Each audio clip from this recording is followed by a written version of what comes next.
कैसे बच्चों, आओ क्लास की स्टार्टिंग करते हैं। लेसन नंबर 7 पार्ट 2 इसका लेकर आए हैं आपके लिए, तंत्रिका तंत्र। ठीक है, तो तंत्रिका तंत्र चैप्टर जो है हम इसकी स्टार्टिंग कर चुके थे। हमने आपको बताया था कि जो आपकी पूरी बॉडी है, जो पूरी बॉडी है आपकी, इस बॉडी में, जो आपकी पूरी बॉडी है, इस बॉडी में पूरे शरीर में यहाँ पर छोटी छोटी तार नुमा तंत्रिकाएं फैली हुई हैं। क्या है? और इसमें यहाँ पर इस प्रकार से तंत्रिकाएं फैली हुई हैं। बहुत बारीक बारीक नसें होती हैं, बहुत बारीक बारीक नसें होती हैं। ठीक है, ये नसें जिनमें ब्लड होता है वो अलग होती हैं, तंत्रिकाएं अलग होती हैं। यहाँ पर जो रीढ़ की हड्डी होती है वो क्या करती है? वो मेरुरज्ज का काम करती है। इससे पहले जो ग्लैंड्स चैप्टर पढ़ा था, जो आपने मास्टर ग्रंथि पढ़ी थी, उसके विषय में भी चर्चा करी थी। अब इसी कड़ी को आगे बढ़ाते हैं, तंत्रिका तंत्र। तो न्यूरोलॉजी पढ़ने वाले हैं हम आज जो पढ़ने वाले हैं न्यूरोलॉजी है। तो विज्ञान की वह शाखा, सबसे पहले आप लिखना चाहो तो लिख सकते हो, तंत्रिका तंत्र में आज हम न्यूरोलॉजी को पढ़ेंगे। तो हेडिंग है हमारा, वो क्या है? न्यूरोलॉजी। Neurology, neurology. आज न्यूरोलॉजी को पढ़ेंगे। लिखना चाहो तो लिख लो, विज्ञान की वह शाखा, विज्ञान की वह शाखा जिसके अंतर्गत, विज्ञान की वह शाखा जिसके अंतर्गत हम न्यूरॉन्स का अध्ययन करते हैं, जिसके अंतर्गत हम न्यूरॉन्स का अध्ययन करते हैं, न्यूरोलॉजी कहलाती है। विज्ञान की वह शाखा,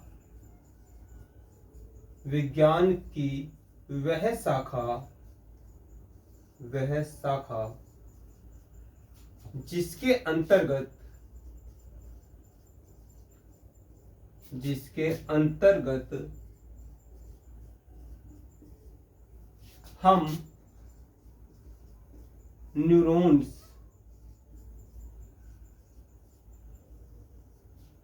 का अध्ययन करते हैं, का अध्ययन करते हैं,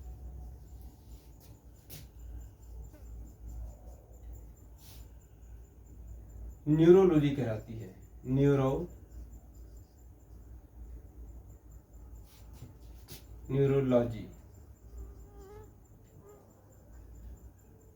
कहलाती है।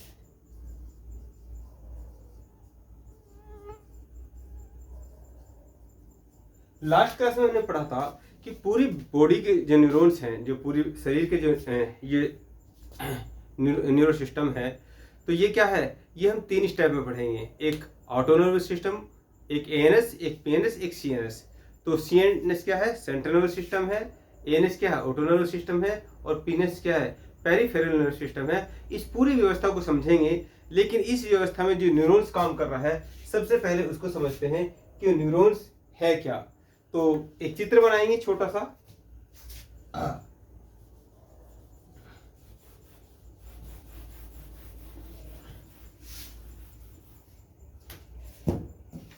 एक मेरे साथ साथ में चित्र बनाएंगे।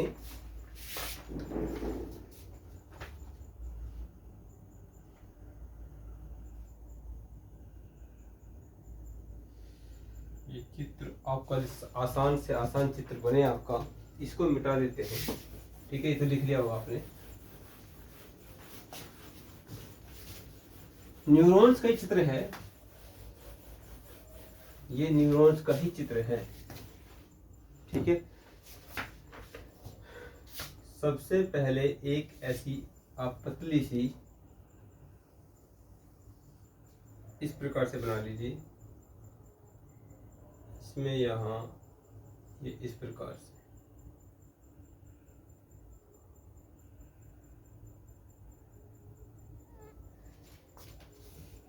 ये ऐसे भी सही नहीं रहेगा।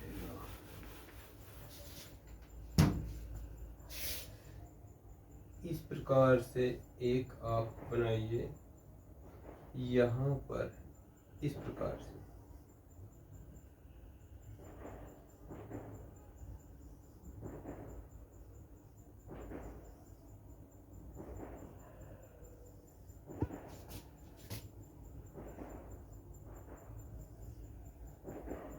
हो गया।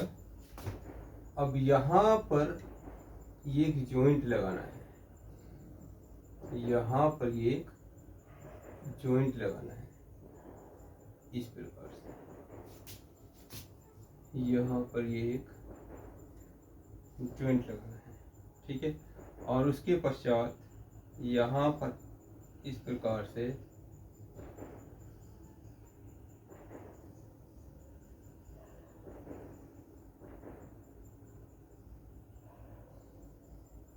ये लीजिए, यहाँ से जैसे वृक्ष की शाखा होती है उस प्रकार से बनाना है।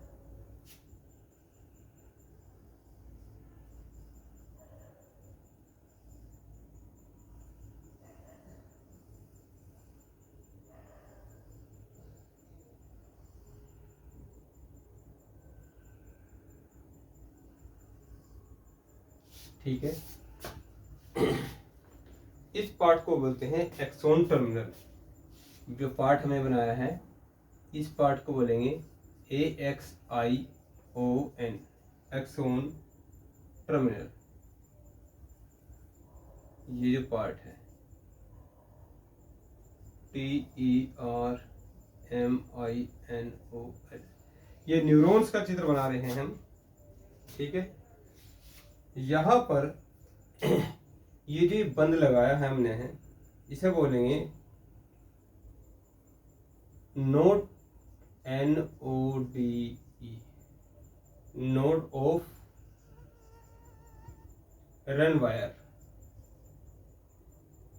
RANVIRE, node of run wire. अब इसके अंदर हम रेड कलर के पेन का यूज करेंगे। कहाँ है हमारा रेड कलर का पेन?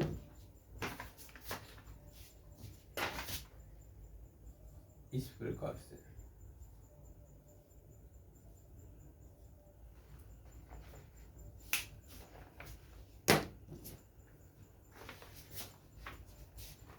अब सेम जैसा उधर बनाया है ऐसा ही इधर बनाएंगे। ये इसका फ्रंट वाला भाग है, ये आप बना लीजिए ऐसे ही सूखे वृक्ष की भांति।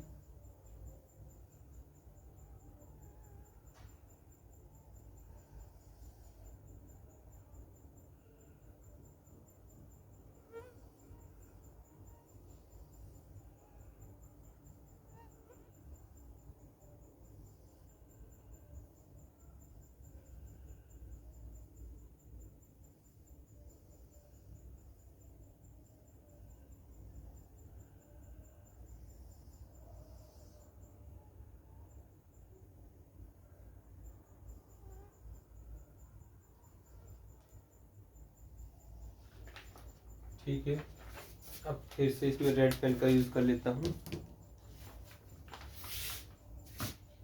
रेड पेन का यहाँ पर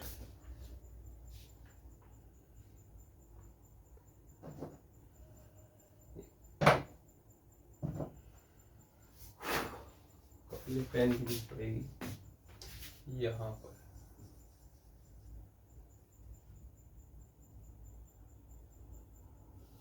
ठीक है, और यहाँ पर ये इस प्रकार से है, इसे कहेंगे हम सेल बॉडी।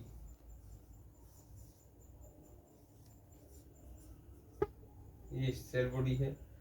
ये बीच का जो पार्ट है ये ब्लैक कलर का, ये हो गया न्यूक्लियस, केंद्रक। ठीक है, और ये निसेल्स कण होगी, ये निसेल्स कण होगी,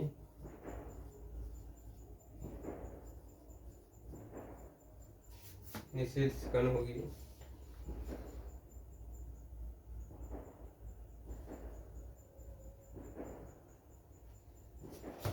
ठीक है, तो ये पूरे क्या है, ये न्यूरॉन्स का चित्र है, ये न्यूरॉन्स का चित्र है। इसे बना लीजिए, इसको समझते हैं, फिर हम आगे की तरफ चलेंगे।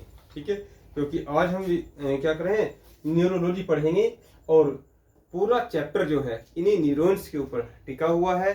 तो आप अच्छी तरीके से इसका चित्र बना लीजिए, फिर इसकी क्रियाविधि को समझते हैं।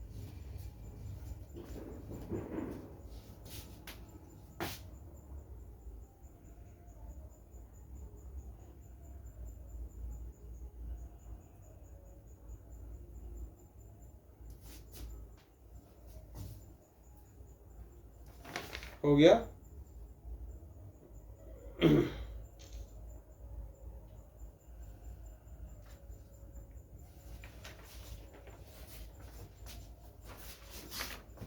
ये डेंड्राइट पार्ट है, ये सब क्या है, डेंड्राइट है, डेंड्राइट, डेंड्राइट है, ये सब डेंड्राइट है।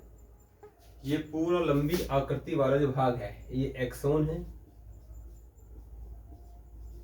और ये एक्सोन टर्मिनल है, ये एक्सोन टर्मिनल है। हो गया।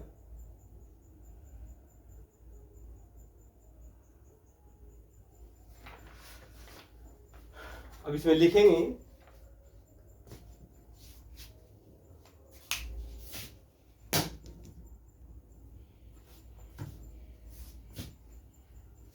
एक न्यूरॉन्स का एक न्यूरॉन्स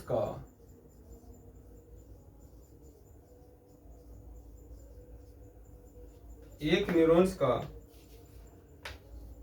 एक्सोन का भाग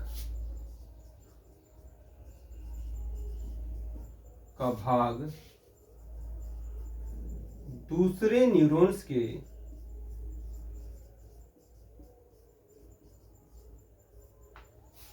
इंक डालनी पड़ेगी साइज में, या ब्लैक मार्कर का यूज कर लें। दूसरे न्यूरॉन्स के डेंड्राइट वाले भाग से, डेंड्राइट वाले भाग से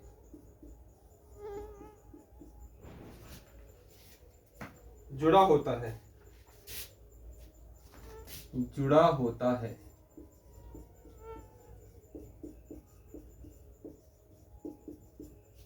जुड़ा होता है। वह स्थान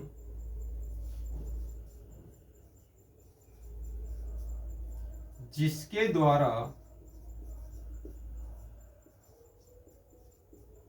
ये एक दूसरे से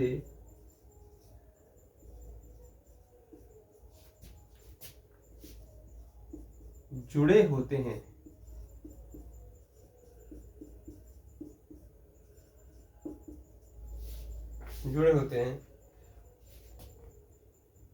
उस स्थान पर एक बंध पाया जाता है, उस स्थान पर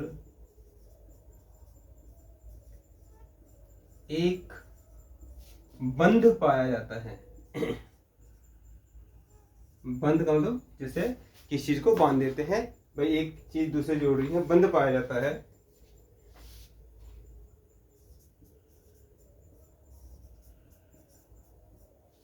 बंध पाया जाता है जिसे सिनेप्टिक बॉन्ड, जिसे सिनेप्टिक नोड या सिनेप्टिक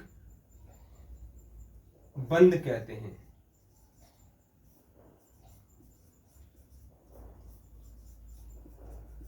क्या बोलते हैं? सिनेप्टिक बंध कहते हैं। और जो जुड़ने का प्रोसेस है वो क्या कहलाता है? सिनेप्सिस। और यह क्रिया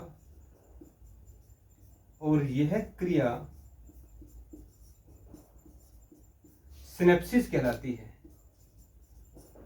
सिनेप्सिस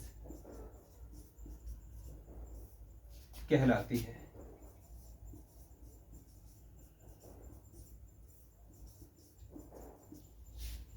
यह क्रिया सिनेप्सिस कहलाती है।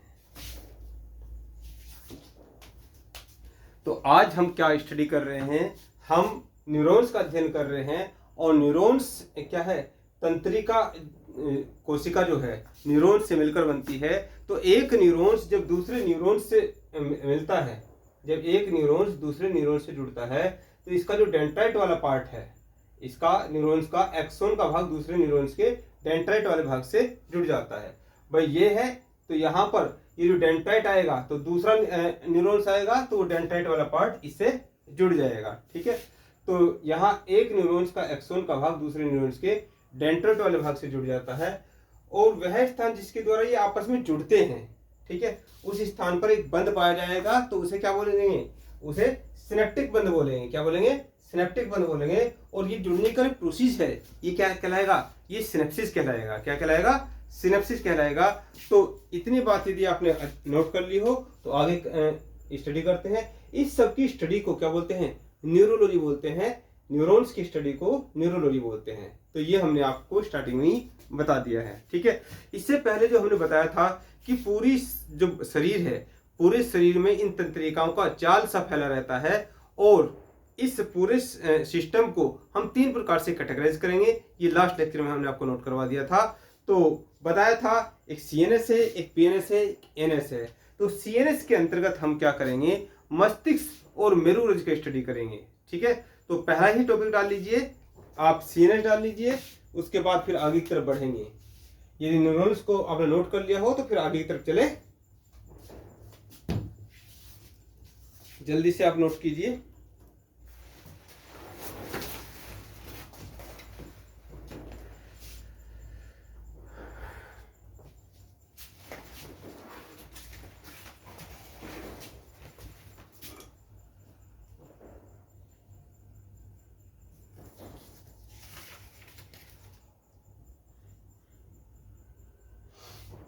हो गया। साथ ही साथ यदि आपने नोट ना किया हो लास्ट लेक्चर में, उस चीज ना लिखी हो, तो नोट करके चीज वो लिख लीजिए इसमें।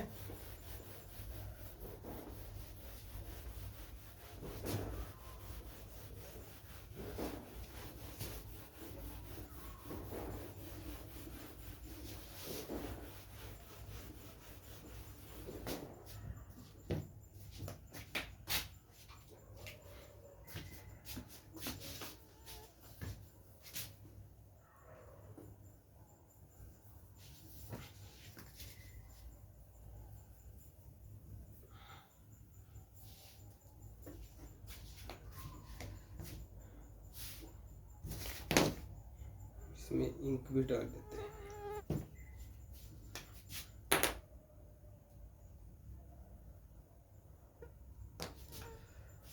लिख लेंगे एक बार जरा। तंत्रिका कोशिका जीवन में एक बार विभाजित होती है। जो तंत्रिका कोशिका होती है वो जीवन में एक बार विभाजित होती है, जबकि अन्य कोशिकाएं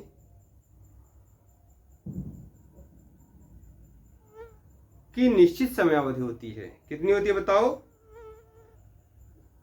फर्स्ट चैप्टर आपने पढ़ा है और हमने कहा था हर चैप्टर में फर्स्ट चैप्टर क्या होगा, इन्वॉल्व होगा। फर्स्ट चैप्टर हर चैप्टर में इन्वॉल्व होता है, ये आपको पहले ही हमने बता दिया था।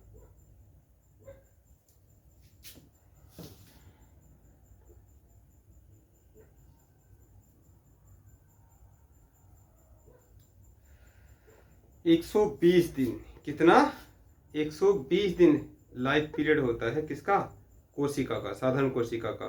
जबकि तंत्रिका कोशिका की बात करें, जो चैप्टर चल रहा है, तंत्रिका कोशिका जीवन में एक बार ही क्या होती है, विभाजित होती है। ठीक है, तंत्रिका कोशिका जीवन में एक बार विभाजित होती है, जबकि अन्य कोशिका का जो लाइफ पीरियड, टाइम पीरियड होता है वो 120 दिन होता है। नोट करके लिख लेंगे इसको। तंत्रिका कोशिका, इसी में नीचे लिख लेंगे, तंत्रिका कोशिका जीवन में एक बार विभाजित होती है,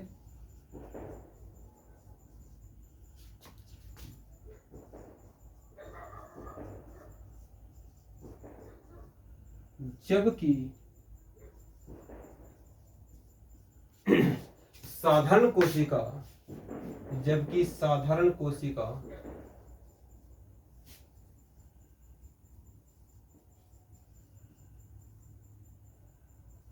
का जीवन काल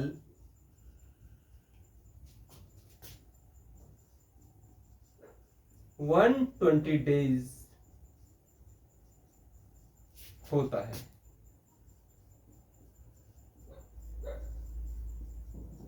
यह भी क्वेश्चन आया हुआ है कि तंत्रिका कोशिका की शुरुआत कहाँ से मानी जाती है, तो हाइड्रा से मानी जाती है। ठीक है, ये नोट नंबर 1 था, ये 1 था, 2 लिख लीजिए।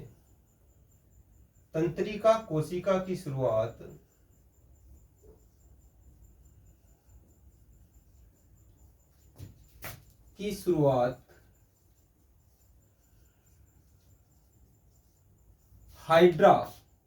हाइड्रा एक प्रकार का जीव होता है, हाइड्रा से मानी जाती है।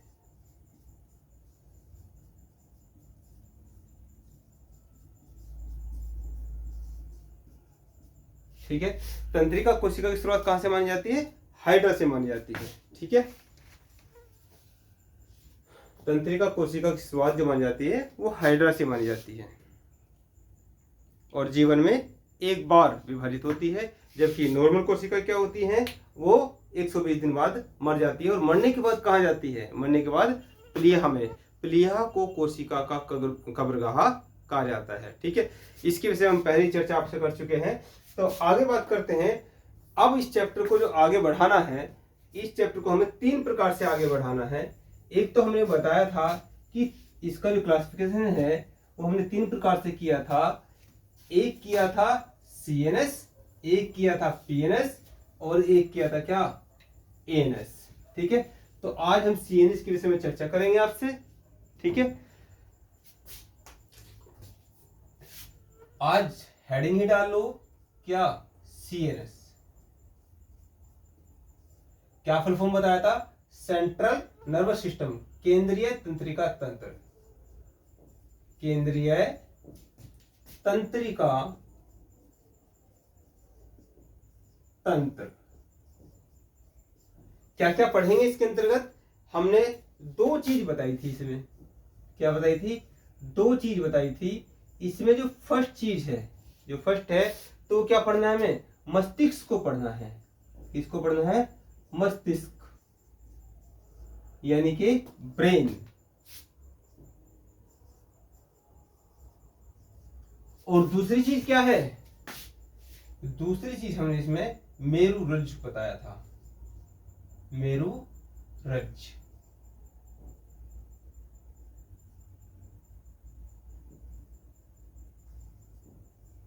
यानी कि रीढ़ की हड्डी। ठीक है, रीढ़ की हड्डी, इसको बाद में देख लेंगे। ठीक है, इस वाले पोर्शन को बाद में देख लेंगे। तो यहाँ पहला ही पोर्शन रहने दीजिए, मस्तिष्क।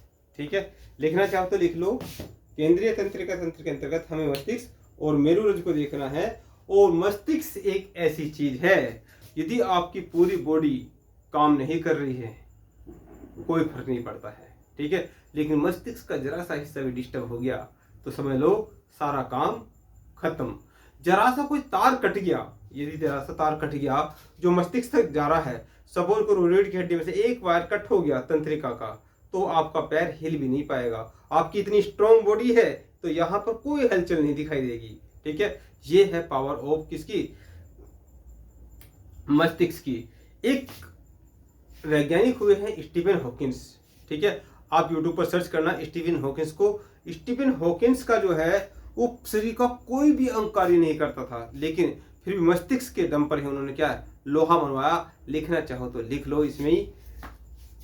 मस्तिष्क का जो हम आज तक यूज कर पाए हैं, ऐसा कहा जाता है कि या तो आइंस्टीन और या फिर स्वामी विवेकानंद, इन्होंने मस्तिष्क का आज तक यूज किया है और इन्होंने भी 5% यूज किया है। यदि 100% हम मस्तिष्क का यूज कर लें पूरे इस ब्रेन का, तो 100%, तो फिर समझ लो दुनिया की कोई ऐसी ताकत नहीं है। लेकिन अभी तो 5% ही इसका यूज कर पाए हैं। ठीक है, और नोट करना चाहो स्टीफन हॉकिंस को भी कर सकते हो। उनके शरीर का कोई अंग कार्य नहीं कर रहा था और फिर भी उन्होंने मस्तिष्क के आधार पर अपने पूरी what is the power of brain वो बनवाया था।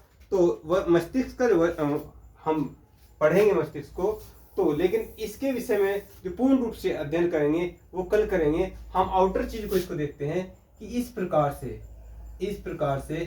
ये छोटा सा जो मस्तिष्क होता है, जो छोटा सा मस्तिष्क होता है, तो इसको हम किस प्रकार से देखते हैं। वह सबसे पहले आप देखते हो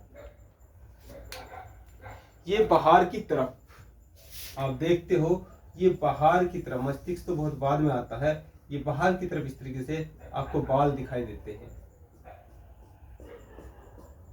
ठीक है, तो ये क्या दिखाई देते हैं? बाल दिखाई देते हैं। और बाल के बाद ये खाल दिखाई देती है, बाल के बाद ये खाल दिखाई देती है। ठीक है, त्वचा दिखाई देती है। और इसके जो अंदर होता है वो क्या होता है? वो क्रैनियन होता है। क्या होता है? अलग प्रकार का मार्कर ले लेता हूं, है ना। इसके अंदर इस प्रकार से फिर क्रैनियन का खोल होता है। ठीक है, 8 हड्डियां होती हैं। 8 हड्डियां होती है, मैंने तो ये इस प्रकार से बना दिया है। आप इसे इस प्रकार से भी कर सकते हो। ये 1 हो गया, ये 2 हो गया, ये 3 हो गया, ये 4 हो गया, ये 5 हो गया, ये 6 हो गया, ये 7 हो गया, ये 8 हो गया। तो 8 अस्थियों का, ठीक है, 8 अस्थियों का खोल है, जिसे हम क्या बोलते हैं? क्रैनियन बोलते हैं। क्या बोलते हैं? क्रैनियन। ठीक है, इसके पश्चात फिर चलो इसे ले लो। इसके पश्चात आती है एक झिल्ली।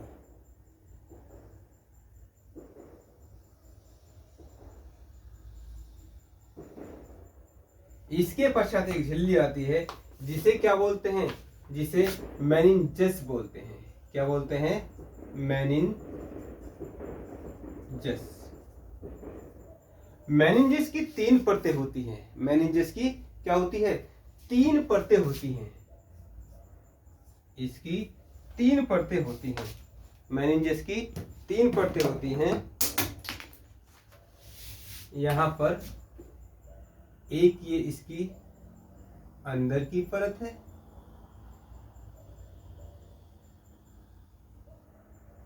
ठीक है, और यहां पर एक अलग मार्कर ले लो। ये ब्लैक कलर से ले लेता हूं। चलो,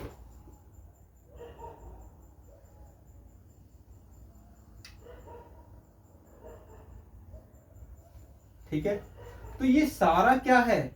ये सारा का सारा, ये तीनों परतें किसकी हैं? मेनिंजस की हैं। ठीक है, ये तीनों परतें मेनिंजस की है। इसके पश्चात फिर ये अंदर का पोर्शन जो है, ये अंदर का जो पोर्शन है, ये है हमारा मस्तिष्क।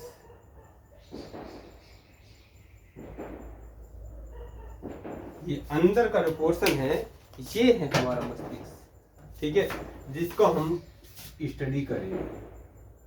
ये अंदर का जो पोर्शन है, ये है हमारा मस्तिष्क। ठीक है, तो इसको स्टडी करने वाले हैं। यहां से भी क्वेश्चन बने हुए हैं, आप इसको नोट कर लीजिए। यहाँ जो मेनिंजस होता है, इसकी जो ये पहली परत है, ये 3 में होता है। एक तो होता है पायरामीटर,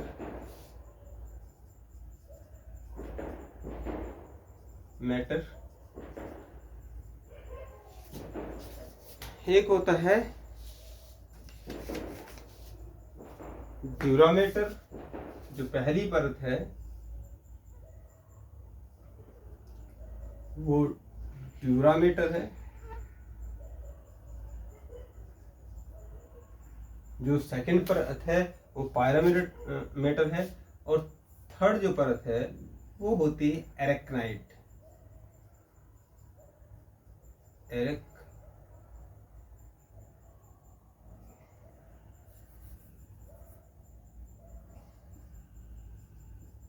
एरेक्नाइड।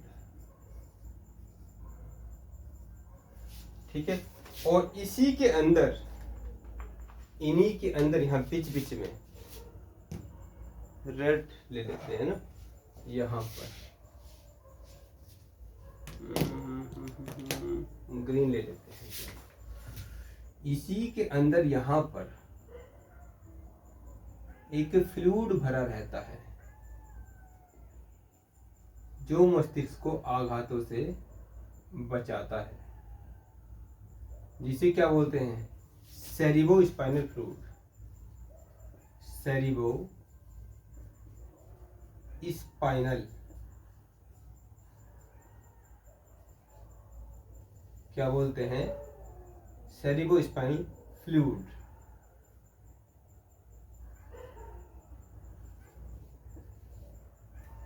ठीक है, तो इस मस्तिष्क को पढ़ने वाले हैं हम जो है इस मस्तिष्क को पढ़ने वाले हैं।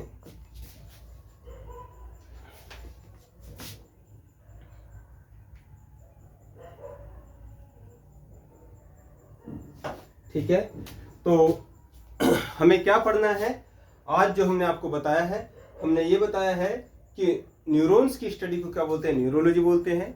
न्यूरॉन्स की स्टडी को क्या बोलते हैं, न्यूरोलॉजी बोलते हैं। और एक न्यूरॉन्स दूसरे न्यूरॉन्स से क्या है, जो डेंड्राइट वाला पार्ट है, एक्सोन वाला पार्ट डेंड्राइट वाले पार्ट से जुड़ा होता है, और जो जोड़ होता है उसे सिनेप्टिक बॉन्ड बोलते हैं।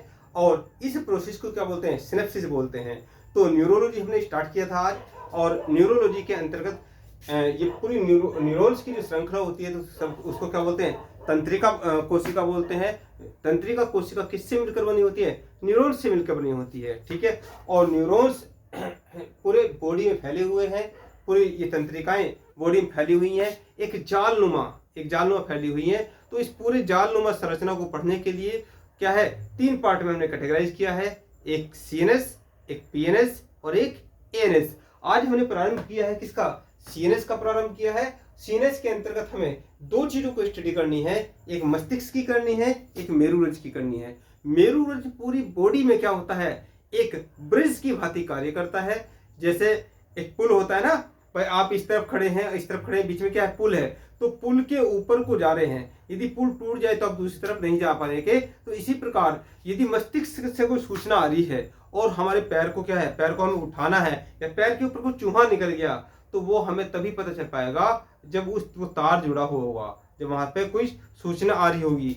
तो वहां उसी को जानने के लिए हम क्या है, पहली चीज, ये सूचना कौन ऑब्जर्व करता है, कौन देता है, मस्तिष्क देता है, लेकिन तार कहाँ, रीढ़ की हड्डी से जाता है। तो उसी के पहले पार्ट की हमने स्टार्टिंग कर दी है सीएनएस की।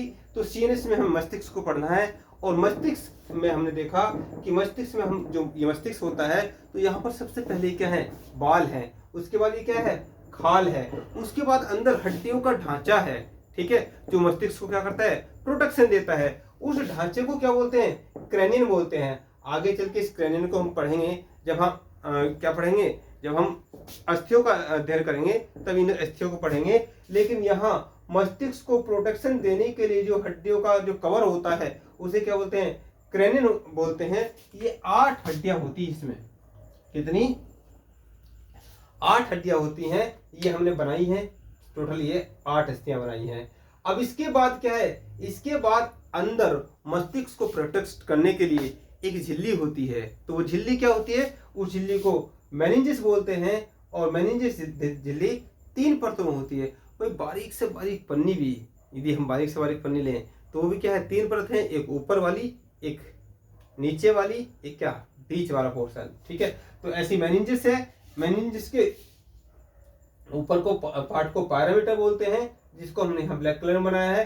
फिर ड्यूरामीटर ब्लैक कलर में है, जो पायरामीटर है वो पायरामीटर क्या है, वो रेड कलर में है, और एरेक्नाइड हमने ब्लू कलर में बनाया है। अब इसी के बीच में यहाँ फ्लूइड है, इसी के बीच में क्या कुछ एक लिक्विड पोर्शन भरा रहता है, वो भी क्या होता है, मस्तिष्क को आघातों से बचाता है। तो कभी भी क्वेश्चन आएगा, मस्तिष्क को आघातों से बचाने के लिए क्या क्या कुदरत ने अंदर पोर्शन किया हुआ है, तो सबसे पहले तो क्या है, क्रेनियन है, 8 अस्थियों को खोले, यहाँ से भी क्वेश्चन आया हुआ है। मस्तिष्क को प्रोटेक्शन करता है, और बाकी उस पर जो एक झिल्ली पाई जाती है वो क्या है, वो मेनिंजेस झिल्ली है। कितनी, ये बातें नहीं पूछता है कि कितनी परतें होती हैं, लेकिन फिर भी टफ से टफ एग्जाम के लिए भी आप पढ़ रहे हो, और नॉर्मल से एग्जाम के लिए पढ़ रहे हो, ऐसा कोई सा क्वेश्चन नहीं होने का यदि आपने यहाँ से साइंस को पढ़ लिया कि आपका क्वेश्चन छूट पाए। ठीक है, ये क्वेश्चन कई बार आया हुआ है कि मस्तिष्क को